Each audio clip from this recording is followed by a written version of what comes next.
Olá a todos vocês que nos acompanham nesse curso de Cristianismo Moderno.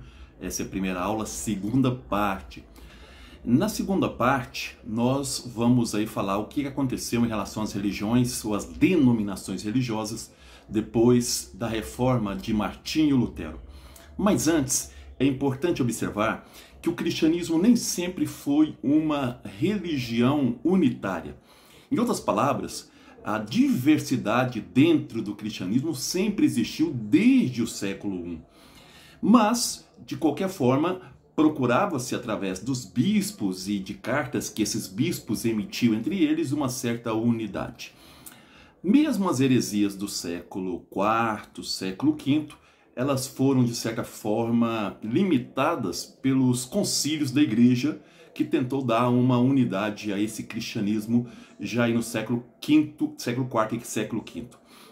A grande divisão que o cristianismo teve, a primeira grande divisão, foi em 1054, quando a Igreja Católica Romana do Ocidente excomungou a Igreja Ortodoxa Grega, e também essa Igreja Ortodoxa Grega excomungou a Igreja Católica Romana.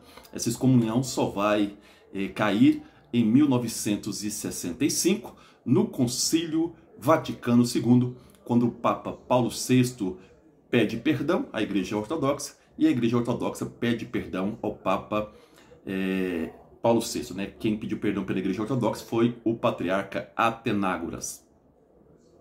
Portanto, depois dessa grande divisão do século XI, a reforma vai representar, então, vamos dizer, o grande rasgo dentro desse cristianismo.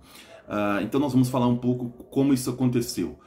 Com Lutero, em 1517, acontece a reforma religiosa. O Lutero vai discordar de alguns pontos da doutrina católica, e com essa reforma, então, os seguidores do Lutero vão criar aí que nós chamamos de luteranismo, embora Martinho Lutero não gostava de ser chamado de luteranismo, ele não queria dar o nome dele para esse movimento.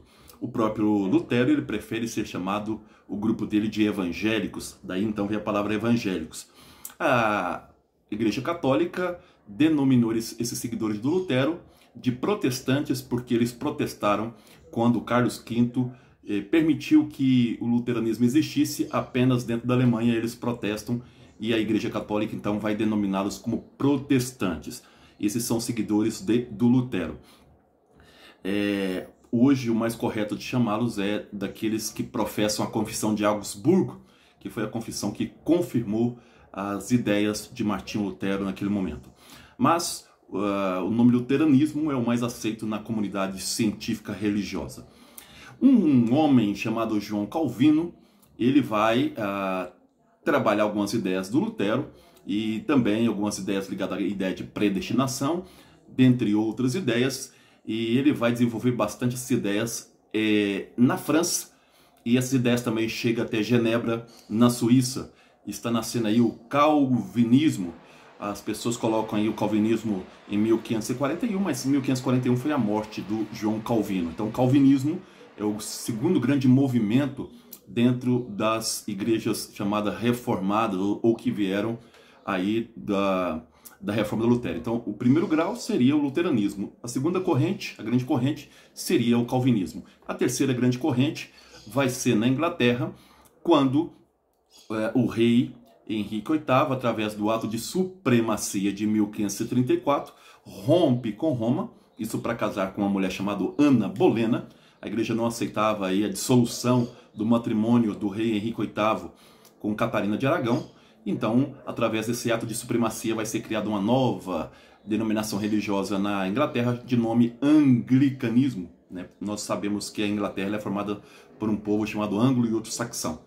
Então o anglicanismo seria a religiosidade ou a denominação religiosa da Inglaterra. Então, luteranismo, calvinismo e anglicanismo. Dentro da Inglaterra, muitas pessoas procuraram purificar a própria religião da Inglaterra, e no século XVIII, John Wesley, um dos líderes de um movimento, vai criar o que nós chamamos aí de metodismo. Eles eram extremamente austeros e programáticos, seguiam a Bíblia através de métodos muito claros, evitava uma vida dita mundana, visitava os doentes. Então, essa vida regrada, cheia de métodos, deu nome a esse grupo de metodismo, isso no século XVIII. Isso é importante também observar. É um homem chamado John Knox, lá no século XVI, que foi discípulo do João Calvino. Ele vai levar as ideias de João Calvino para a Escócia e ali vai então criar a chamada Igreja Presbiteriana. Veja bem que a Igreja Presbiteriana, e, portanto, ela traz ideias do calvinismo, das ideias do calvinismo, principalmente em relação à questão da predestinação.